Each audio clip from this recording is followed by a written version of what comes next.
Good morning, friends. Welcome back to my YouTube channel Medical Classes by Dr. Srinidhi Kumar Acharya.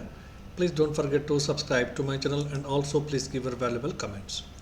You can also visit the playlist. In the playlist, I have provided almost all the topics in a very systematic order, and this is quite convenient for the study purpose. I hope you will make use of it.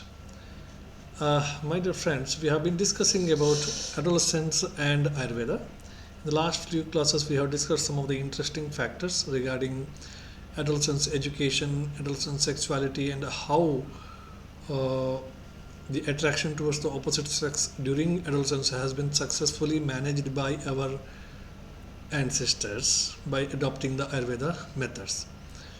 So today we will have another discussion, that is concept of precocious puberty and Ayurveda. So presently, one of the main problem in the adolescence period is precocious puberty. Nowadays, the children are attaining the puberty at the earliest. The reasons are many, especially in female. If you are talking, hypothyroidism is one of the major cause. Our food habits, our lifestyle, and many things, sedentary food habits and all. So that is also contributed for this particular factor.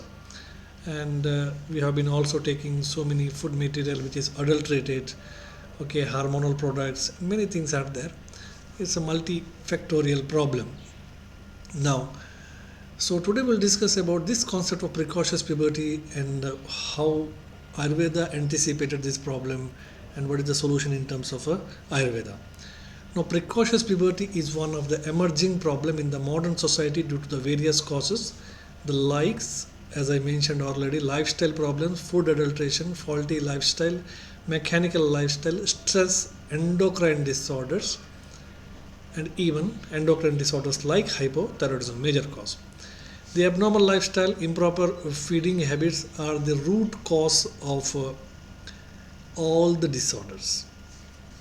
Now, precocious puberty means less reproductive age and a lifespan. That means precocious puberty means, suppose instead of 14 years of age, if the female is getting the puberty at the age of 10, that means we can say that the 4 years of reproductive life has been reduced.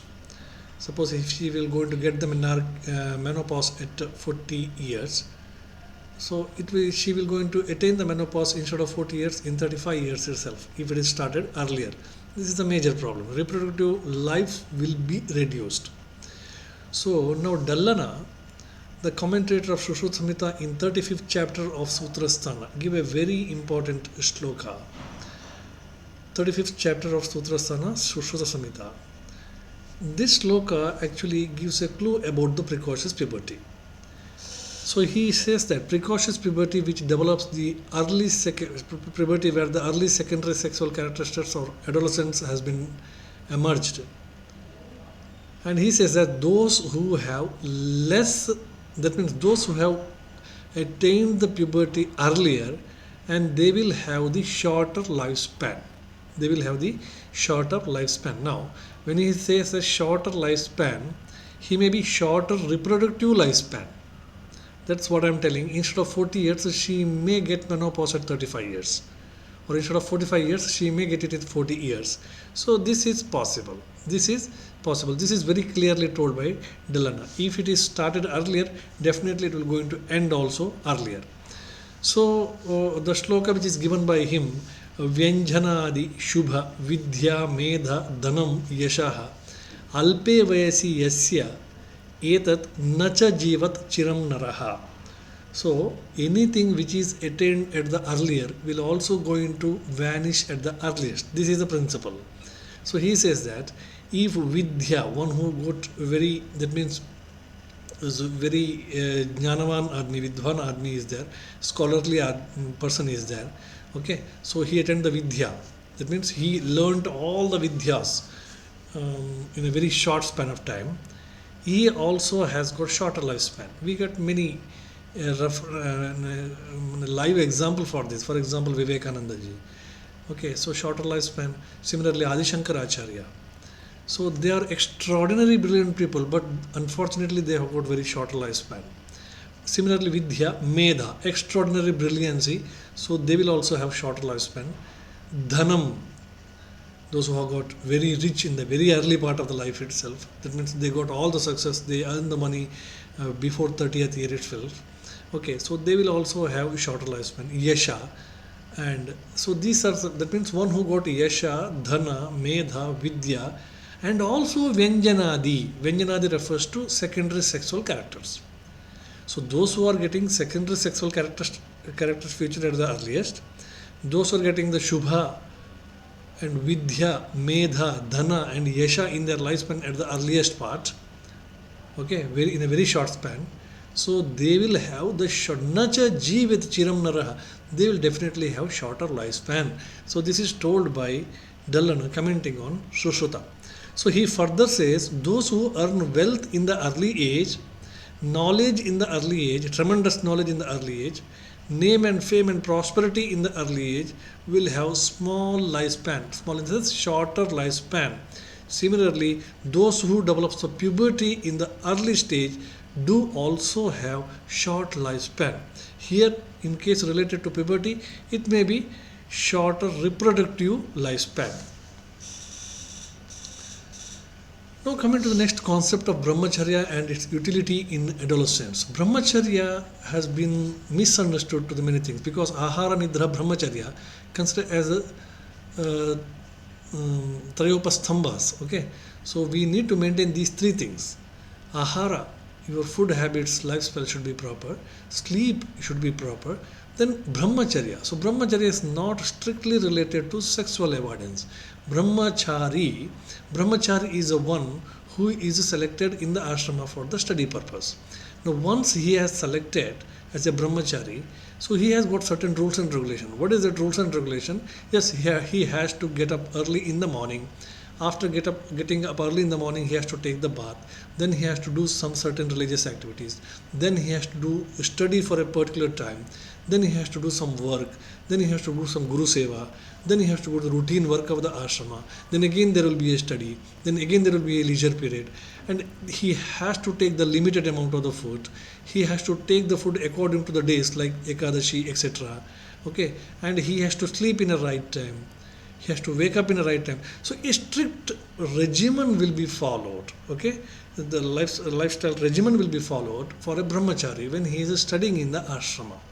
So one who is strictly following this particular brahmacharya, that means regimen, okay, so daily regimen, so he is called as brahmachari, and that particular thing is called as brahmacharya. Okay, so this also includes avoidance of a inclination towards the opposite sex also. Okay, he has to follow the Naishtiki Brahmacharya. During the Brahmachari period, he has to follow the Naishtiki Brahmacharya. Unwanted excess interest towards the opposite sex, indulging. Rather, he has to give respect to them. So they will teach Achar Rasana there. She has to learn how to give the respect to the woman, adolescent girl, etc. So that will be taught. All these things are totally, it is called as Brahmacharya. And one who is following this is called as a Brahmachari. Okay. Now, for example, a Brahmachari has to get up early in the morning. See how it is interrelated. Brahmachari has to get up early in the morning. Probably in the ashrama system, he has to get up some 90 minutes before Suryodaya, probably around 4 o'clock and all. Okay, 4 o'clock in the morning hours. Now, scientifically, if you see, the hormones like androgens, which are related to the sexual growth and all, or sexual vigor or sexual interest, whatever, androgen related hormones produced from the adrenal glands.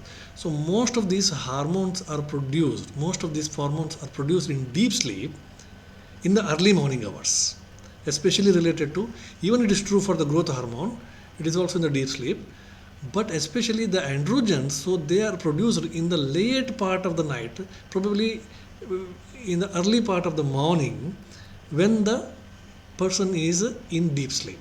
Okay, that's the reason many times a newborn babies or a children, so when they get up early in the morning, many times the penises get erected. Okay, the reason is very simple, because androgens they produce in the early morning hours. That means 4 o'clock, 5 o'clock, 6 o'clock, etc. That's the time of production of these androgens. Now, when brahmachari, when he has to get up early in the morning, means 3 o'clock or 4 o'clock, that means he is not in the deep sleep, then naturally that production of the androgens in excess will be limited, so that by default he will be following this brahmacharya. That means avoidance of the, that means an inclination towards the opposite sex will be naturally decreased. It is not really completely vanished, but then it will not be in excess. This is what I feel. Okay, so that means everything, every rules and regulation which is given there, it has got its own implementations. Okay, so he has to get up in the early morning means yes, the hormones related to the sexual that means androgens, etc. So their production is, as mentioned in the modern books also, their production will be maximum in the early morning hours in deep sleep. Okay, sleep. Okay, if he is getting early in the morning, he is not in the deep sleep at that particular moment, definitely the production of these androgen hormones will be limited, and his inclination and interest towards the opposite sex will be also minimum, and he is able to focus more on his study rather than these unwanted things. So this is the idea. Okay, so then stable mind will be stable, and he is able to control the gender attraction. See, this is one of the point. There may be some variations in this. This is what I feel. So everything is mentioned in brahmacharya, and one who is following this particular strict schedule, so he is called as a brahmachari. Okay, therefore what I mean to say is brahmacharya is not only strictly avoiding all the sexual activities, not like that. So in the next class onwards, we will see some of the contemporary aspects related to the adolescence, which is really the burning problem. So that we're going to see in the next class. Thank you very much.